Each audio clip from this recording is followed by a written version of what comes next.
Le Clasico. Ce moment tant attendu par tous les amoureux du football. Et cette fois, ce n'était pas un simple match, mais une bataille pour décrocher le titre de la Supercoupe d'Espagne. Dimanche soir, à Jeddah, en Arabie Saoudite, le Real Madrid et le FC Barcelone se sont affrontés dans un duel qui a tenu toutes ses promesses dès les premières secondes.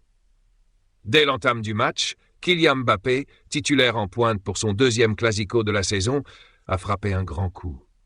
Les Catalans dominaient, exerçant une pression intense, mais une contre-attaque éclair menée par Vinicius Junior a tout changé. KM9, de son côté, a enflammé la rencontre avec une action individuelle spectaculaire. Traversant tout le terrain à une vitesse incroyable, il a laissé Baldé sur place avant d'exécuter un passement de jambes et de battre Szczęsny. Quelle action! Quel but! Une performance qui confirme l'état de grâce de l'international français. Mais le bonheur madrilène fut de courte durée. À la 22e minute, Lamine Yamal, la pépite de la Masia, a répondu avec brio. Âgé de seulement 17 ans, il a démontré une fois de plus pourquoi il est considéré comme l'un des plus grands espoirs du football mondial. Avec sang-froid et précision, il n'a laissé aucune chance à Thibaut Courtois en envoyant le ballon dans le petit filet. Ce but a non seulement permis au Barça d'égaliser, mais il a aussi réveillé les souvenirs de l'ère Messi pour les fans du club catalan. À partir de là, tout s'est compliqué pour le Real Madrid.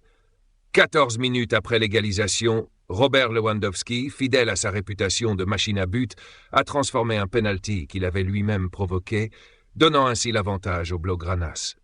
Et ce n'était pas tout. Peu avant la mi-temps, Rafinha a enfoncé le clou. Sur un centre parfaitement ajusté de Koundé, il a placé une tête imparable pour inscrire le 3e but du Barça. Un véritable coup dur pour les Madrilènes qui commençaient à sombrer. Si vous appréciez ce contenu, n'oubliez pas de liker la vidéo et de vous abonner à la chaîne. Et ce n'est pas fini.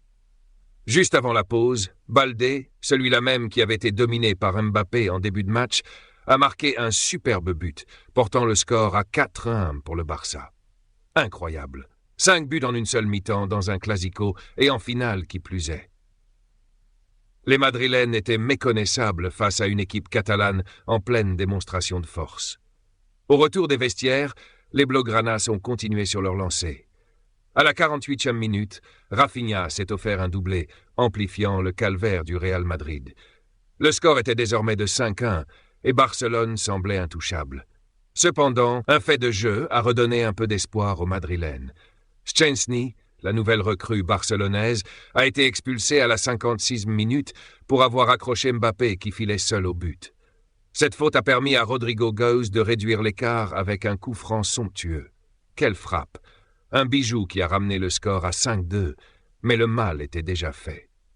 Malgré ce moment de génie, les merengues ne sont jamais parvenus à renverser la situation. Malgré une belle performance individuelle de Kylian Mbappé, le Real Madrid a subi une lourde défaite face à un FC Barcelone irrésistible sous la direction d'Hansi Flick. C'est la 2e fois consécutive que les Blaugranas infligent une correction au Real dans un Clasico. Après le 4-0 en championnat d'octobre, cette victoire 5-2 en finale de la Supercoupe d'Espagne vient confirmer la supériorité actuelle du Barça. Un Clasico mémorable qui restera gravé dans les annales, mais aussi dans les mémoires des supporters des deux camps. À bientôt pour d'autres résumés palpitants.